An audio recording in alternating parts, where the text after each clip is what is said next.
I watched the clouds break as the plane began its long, sweeping descent into Miami International Airport. My fingers were steady, but my heart was racing as I typed out a final text message. Landing in 15 minutes. I can't wait to see your faces. This is going to be the best surprise ever. I didn't hit send. I wanted the moment I walked through her front door to be pure, unscripted magic. It had been nearly 3 years since I'd held my daughter, Clara, in my arms. 3 years was an eternity for a man of my age, especially after losing my wife, Sarah. The photograph in my breast pocket was worn at the edges. In it, Clara was laughing in her sun-drenched kitchen, her dark hair pulled back, a dusting of flour on her nose. Beside her, Lily was grinning, showing off the gap where her front tooth used to be, and Lil Leo was proudly holding up a finger-painted masterpiece. I'd looked at that photo every single night in the quiet house I still occupied back in Virginia. But today, the silence was over. Today, I was finally doing something about the hollow ache in my chest. Folks, we're beginning our final approach into Miami, the pilot announced. I gripped the armrests as a familiar surge of anticipation coursed through me. The last time I pulled a surprise like this, it was for Sarah's 50th birthday. That felt like several lifetimes ago. 5 years of mourning had turned me into a ghost, even in my own family. But Clara's voice during our last call, about 10 weeks ago, had haunted me. "I'm just so exhausted, Dad," she'd said. "Just really, really tired." There was a tremor in her voice that didn't sit right with me. It gnawed at the edges of my mind until I finally bought a ticket. As I stepped off the plane, the humid Florida air hit me, a stark contrast to the crisp air I'd left behind. I watched other families reuniting at the gate, grandparents sweeping toddlers into their arms, couples embracing with tears of joy. Soon, that would be me. "Coral Gables, please," I told the Uber driver, showing him the address on my phone. "Go and see family?" The driver asked, glancing at me in the rearview mirror. "My daughter and grandkids," I said, unable to keep the smile off my face. "They have no idea I'm even the state." "Those are the best visits," he chuckled, pulling into the thick Miami traffic. The palm trees swayed in the late afternoon breeze as we cruised down the highway. Miami looked vibrant, neon, and sprawling, completely different from the quiet, wooded town where I'd raised Clara. She had always been a girl who chased the horizon, drawn to the bright lights and big dreams. Sarah used to say she got her adventurous spirit from me, back when I still believed in taking risks. I pulled out my phone to call her, my thumb hovering over her name, then I pulled back. No, the look on her face when she saw me standing on her porch would be worth the travel and the back pain. We finally turned into a quiet, upscale neighborhood. The houses were beautiful, pristine white stucco with red-tiled roofs. We pulled up to Clara's house. It was a charming place with blue shutters and a small, manicured garden. I handed the driver a tip, grabbed my bag, and stood on the sidewalk as he drove away. The sun was warm on my shoulders, and for a moment, I just stood there, rehearsing my opening line. Maybe a joke about her old man finally figuring out how to use a travel app. Or maybe I just opened my arms and let her run into them the way she did when she was a little girl. I reached into my bag and felt the small, hand-carved wooden jewelry box I'd spent all month making in my workshop. I wanted her to have something to keep her mother's pearls in until Lily was old enough to wear them. Sarah would have loved seeing it passed down. I stepped up to the porch and pressed the doorbell. I heard the chime echo deep inside the house. I waited, heart hammering. Silence. I pressed it again, longer this time. Still nothing. "Clara? It's Dad." I called out, knocking firmly on the doorframe. I thought maybe they were in the backyard, or maybe the kids had the music up too loud. I stepped back and looked at the house. Something felt off. The hibiscus bushes near the front window were wilting, their vibrant red petals turning a sickly brown and scattering across the walkway. Clara took such pride in her garden. She used to send me weekly photos of her blooms. I walked around the side gate and peered into backyard. The patio furniture was covered in a thick layer of dust. A child's bicycle lay on its side in the middle of the lawn, one pedal spinning lazily in the wind. Strange. I muttered, I walked back to the front and noticed the mailbox. It was stuffed to the point of bursting. Envelopes and magazines were spilling out onto the porch. I picked up a few utility bills from a month ago, direct mailers, a package addressed to her husband, Simon, that looked like it had been sitting in the sun for over a week. My heart began to pound with a different kind of rhythm now. An engineer's instinct. When a system stops functioning, there's always a catastrophic reason. Are you looking for the Sterlings? I spun around to see an elderly woman in a wide-brimmed sun hat, standing on the sidewalk with a pair of garden shears. Yes, I said, trying to steady my voice. I'm Clara's father, Arthur Vance. I just arrived from out of town. Have you seen them? The woman sighed, her expression shifting to one of deep concern. Oh, dear. I was wondering when someone would show up. It's been so quiet over there. I haven't seen Clara in weeks. And the children, I think they're staying with a sitter or friend. It's been very confusing. Weeks? My voice sounded hollow. Where is she? Where is Simon? I don't know, she whispered. I saw an ambulance here about 20 days ago. It was very late. Simon left shortly after in his own car, and I haven't seen a soul since. The jewelry box nearly slipped from my hands. I sat heavily on the porch step, the heat of the stone seeping through my trousers. The pieces weren't fitting. Clara would have called. Simon was a man who lived on social media. He would have posted something. I pulled out my phone and scrolled through Clara's Facebook. Her last post was a photo of Lily's school play, dated 2 months ago. Simon's page was similarly quiet, until I looked at his recent tags. I dialed Clara's number. 1 ring. 2. 3. It went straight to a generic voicemail. I dialed again. On the 3rd attempt, someone finally answered. But it wasn't Clara. Hello. The voice was male, weary, and very professional. Clara? This is Arthur, her father. I'm at her house, and it's empty. Who is this? Mr. Vance? The man paused, and I felt the air leave my lungs. This is Dr. Halloway at Mercy General. I'm the lead oncologist on Clara Sterling's case. I am very glad you called. We've been trying to reach extended family. The world seemed to tilt. I gripped the porch railing so hard that it would bit into my palm. Oncologist? What are you talking about? I spoke to her. She was just tired. Mr. Vance, I need you to listen to me very carefully, the doctor said. Your daughter is currently in our intensive care unit. She is battling stage for metastatic cancer. Her condition is extremely critical, and she's been under our care for some time. I couldn't breathe. The sunlight felt too bright. The neighborhood too quiet. Cancer? Stage 4? That's impossible. She's 34 years old. I'm so sorry you're finding out this way, the doctor continued. She specifically requested that we not call you until she had good news to share. She didn't want to burden you while you were still mourning your wife. But they progressed much faster than we anticipated. You need to get here immediately.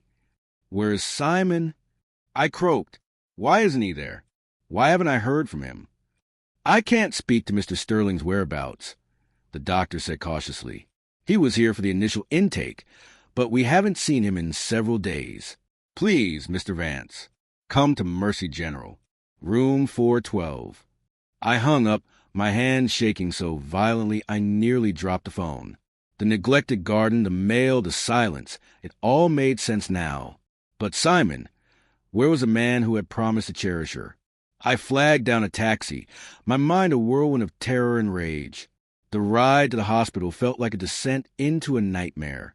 I watched the city of Miami blur past, a city of neon and excess that felt utterly indifferent to the fact that my little girl was fighting for her life. When I reached the hospital, the antiseptic smell hit me like a physical wall. I checked in at the desk, my signature a jagged scrawl on the visitor's log. The elevator ride to the 4th floor felt like it took hours. When the doors opened, the silence of the ICU was punctuated only by the rhythmic beeping of monitors. Dr. Halloway met me at the station. He was a tall man with kind, exhausted eyes. She's awake, Arthur, he said softly, but she's very weak. The treatment has been grueling. He led me to room 412. I walked in and stopped. I didn't recognize the woman in the bed. Clara had always been so vibrant, so full of life. Now, she was skeletal. Her beautiful dark hair was gone, replaced by a soft knit cap. Her skin was a pale, translucent gray. But when her eyes met mine, a spark of the old Clara returned. "Daddy," she whispered. I was at her side in a heartbeat, taking her frail, cold hand in mine. I didn't care that I was a grown man. I sobbed as I kissed her forehead. "I'm here, baby. I'm here. I'm so sorry I didn't know." "I didn't want you to be sad again," she breathed, her voice barely audible. "You just started smiling again after Mom. I couldn't be the one to break your heart twice." "You could never break my heart, Clara," I told her, smoothing the hair she no longer had. "We're going to fight this. I'm not leaving your side." She drifted off into a medicated sleep shortly after. I sat in the hard plastic chair next to her bed, holding her hand, watching the monitors. Hours passed. As the sun set over the Miami skyline, my shock began to transform into a cold, hard anger. Where was Simon? I looked at Clara's phone, which was sitting on the bedside table. It was unlocked. I felt a twinge of guilt, but I needed answers. I opened her Instagram. Simon hadn't posted anything to his main feed, but his stories were active. I tapped the little circle with his face on it. My blood turned to ice. The first video was of a luxury yacht cutting through the turquoise waters of the Keys. The sun was shining, and music was blaring in the background. The next clip showed Simon, dressed in designer linen, holding a glass of high-end champagne. He was laughing, surrounded by 3 other men and several women in bikinis. "Living the dream," the caption read. "Sometimes you just have to escape the stress and reset." Hashtag yacht life, hashtag Miami vibes. The timestamp said the video was posted 3 hours ago. I scrolled through the rest of the stories. There were photos of a 5-course seafood dinner, more champagne, and a video of Simon diving off the deck of the boat into the crystal clear water. He looked carefree.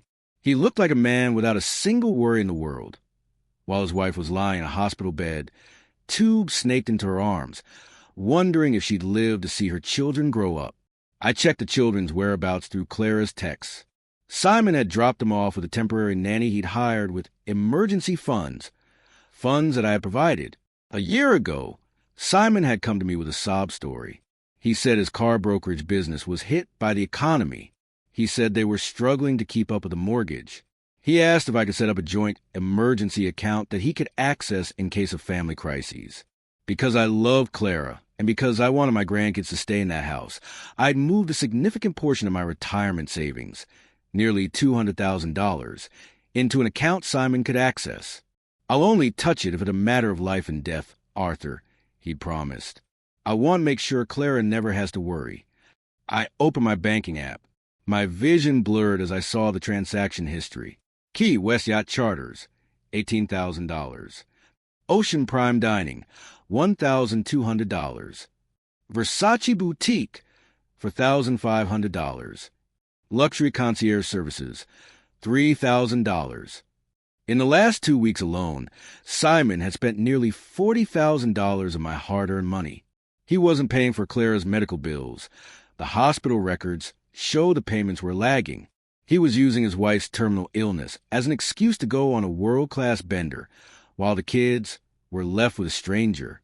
I looked at Clara, sleeping fitfully, her chest rising and fall with the help of machines.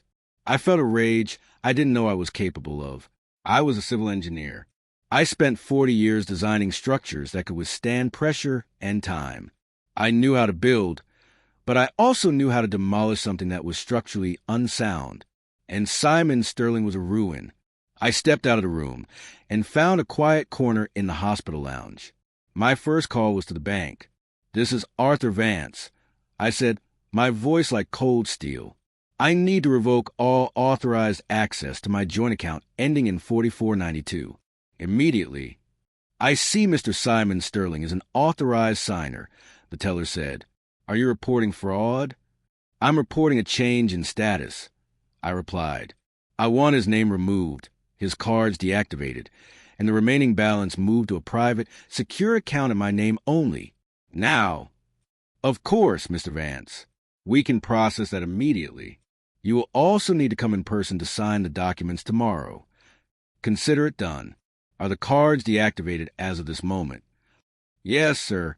Any attempted transaction will be declined. I felt a grim sense of satisfaction, but I wasn't finished.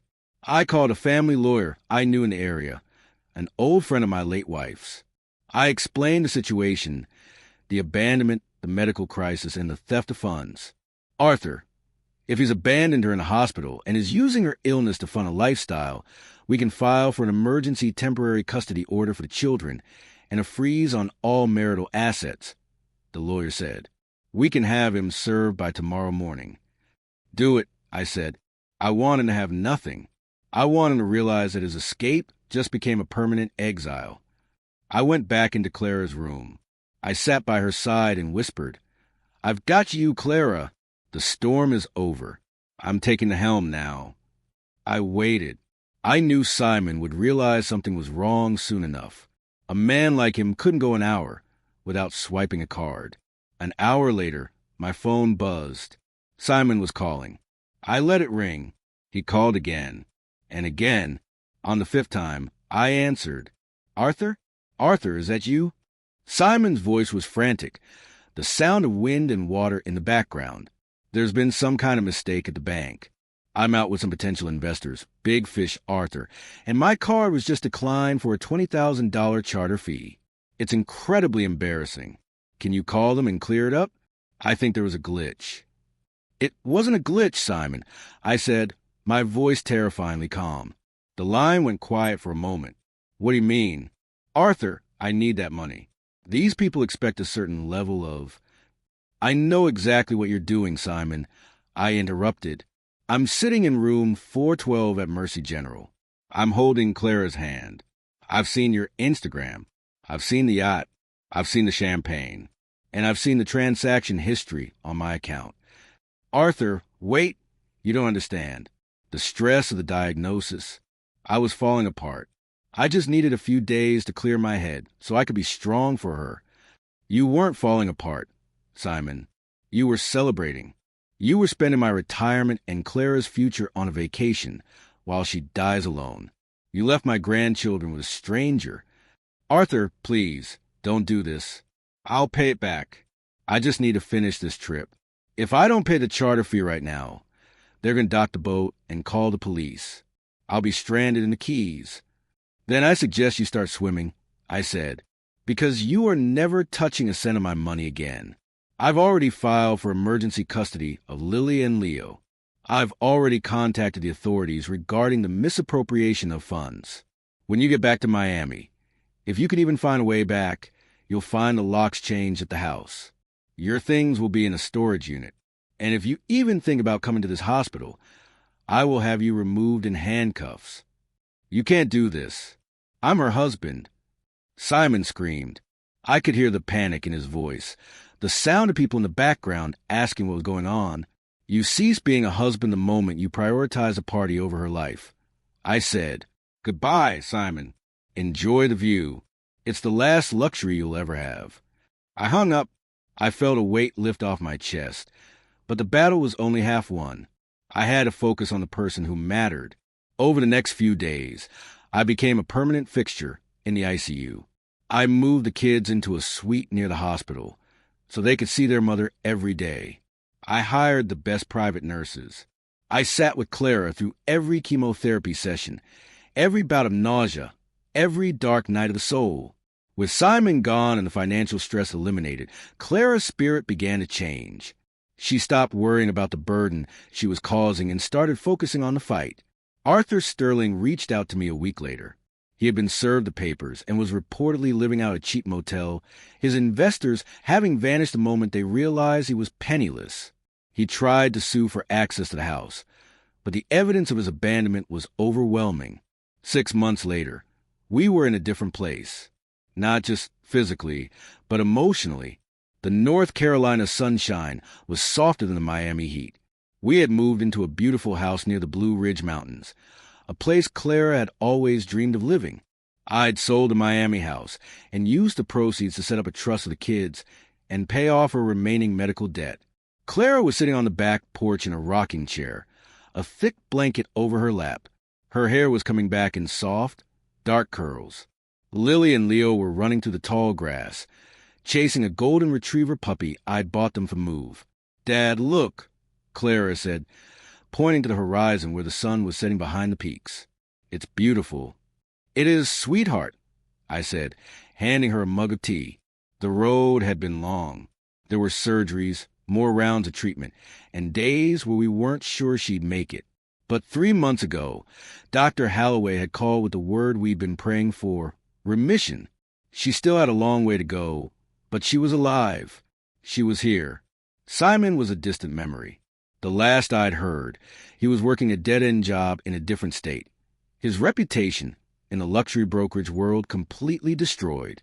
He was allowed supervised visits with the kids once a month, but he rarely showed up. He was a man built on sand, and the tide had finally come in. Lily ran up to the porch, her face flushed with joy.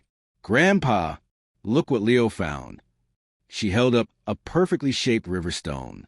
"It's a treasure, Lily," I said, pulling her into a hug. Clara reached out and took my hand. Her grip was strong now. "Thank you, Dad, for coming to find me." "I'll always find you, Clara," I whispered. "That's what fathers do." As the stars began to twinkle over the mountains, the same constellation Sarah and I used to watch, I felt a deep sense of peace. I had spent my life building things of steel and stone, but this family, this recovery, this sanctuary was my greatest masterpiece. We had survived the storm. We had weathered the betrayal. And here, in the quiet of the mountains, we were finally home. If this story moved you, please like the video and subscribe to the channel for more stories about justice, family, and the power of a father's love. Let us know in the comments, what's the greatest sacrifice someone has ever made for you? We'd love to hear your stories. Thank you for watching, and we'll see you in the next one.